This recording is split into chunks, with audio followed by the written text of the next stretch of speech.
শারদোৎসবের শেষে কলকাতা সহ রাজ্যের জেলাগুলিতে প্রতিমা নিরঞ্জন পর্ব চলেছে।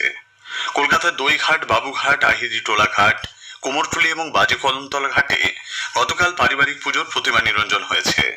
এর মধ্যে বাজে কদমতলা, নিমতলা এবং জাজেস ঘাটে প্রতি বছরের মতো এবারও সবচেয়ে বেশি প্রতিমা নিরঞ্জন হবে বলে মনে করা হচ্ছে।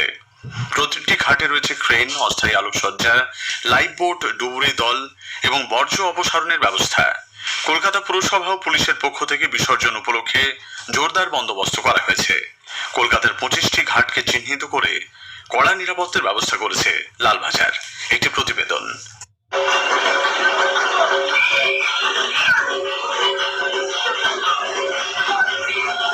সকাল থেকেই আকাশের মুখ ভার। কলকাতার গঙ্গার ঘাটগুলিতে শুরু হয়েছে প্রতিমা নিরঞ্জনের পর্ব।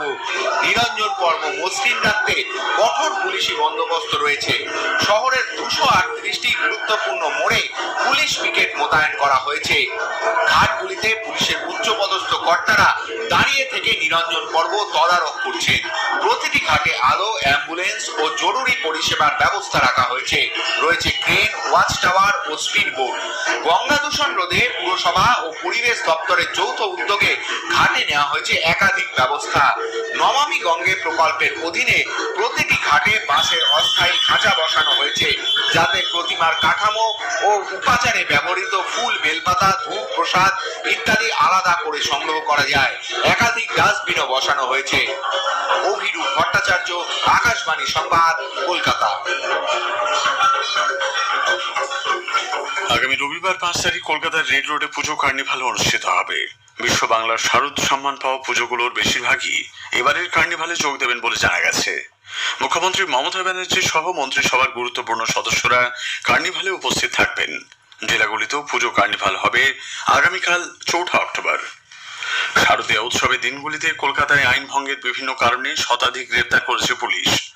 শুধুমাত্র বুধবার নবমীর রাত্রেই উশৃঙ্খল আচরণের জন্য গ্রেপ্তার করা হয়েছে 127 জনকে।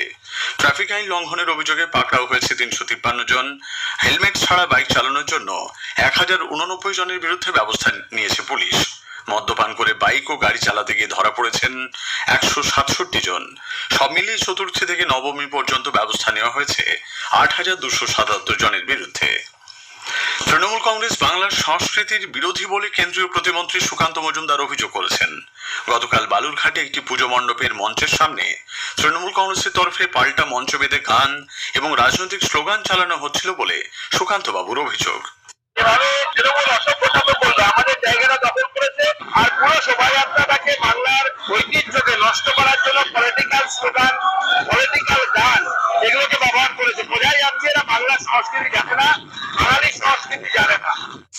কলকাতার আরজিকর হাসপাতালে নিহত তরুণী চিকিৎসকের বাবা মা বিচার না পাওয়া পর্যন্ত আন্দোলন চালিয়ে যাওয়ার ডাক দিয়েছেন। তারা নাগরিক সমাজকে এই ব্যাপারে এগিয়ে আসার জন্য আবেদন জানান। নিহত চিকিৎসকের মা গতকাল সাংবাদিকদের কাছে বলেন, প্রভাবশালী কিছু ব্যক্তি তাদের মেয়ের খুন ও ধর্ষণের সঙ্গে যুক্ত। উৎসবে যোগ দিলেও মানুষকে অভয়ের কথা ভুলে না যাওয়ার অনুরোধ জানিয়েছেন তিনি। বিচার না পাওয়া পর্যন্ত তারা লড়াই চালিয়ে যাবেন বলেও নিহত চিকিৎসকের বাবা মা জানিয়েছেন। উত্তর 24 পরগনার ভাঙড়ে তৃণমূল কংগ্রেস এবং আইএসএফ কর্মী সমর্থকদের মধ্যে সংঘর্ষে গতরাতে এলাকায় উত্তেজনা ছড়ায়। স্থানীয় আইএসএফ নেতা ওহিদুল মোল্লার বাড়িতে গিয়ে তৃণমূল কংগ্রেস কর্মী সমর্থকরা ব্যাপক মারধর করে বলে অভিযোগ।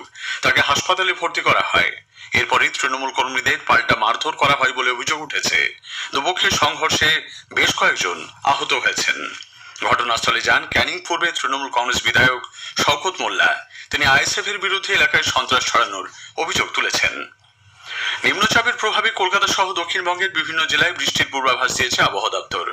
আবহাওয়া দপ্তরের পূর্বাঞ্চলীয় প্রধান ডক্টর হবিবুর রহমান বিশ্বাস জানিয়েছেন, ভারী থেকে অতি ভারী বৃষ্টিপাতের সতর্কতা আগামী 24 ঘন্টার জন্য পূর্ব পশ্চিম মেদিনীপুর, দক্ষিণ 24 পরগনা, ঝাড়গ্রাম, উত্তর 24 পরগনা, কলকাতা, হাওড়া, হুগলি, পূর্ব পশ্চিম বর্ধমান, বাঁকুড়া, পুরুলিয়া। 7 তারিখে বৃষ্টিপাত আর কমবে, তবে সর্বোচ্চ হালকা থেকে মাঝারি বৃষ্টিপাত থাকবে। উত্তরবঙ্গের সব জেলাতেই ভারী বৃষ্টির পূর্বাভাস রয়েছে। অন্যদিকে দমকা হাওয়া জেরে সমুদ্র উত্তাল থাকার সম্ভাবনায় মৎস্যজীবীদের গভীর সমুদ্রে মাছ ধরতে যেতে নিষেধ করা হয়েছে। স্থানীয় সংবাদ শেষ হলো, এরপর গ্রামীণ সংবাদ দুপুর 12:30টায়।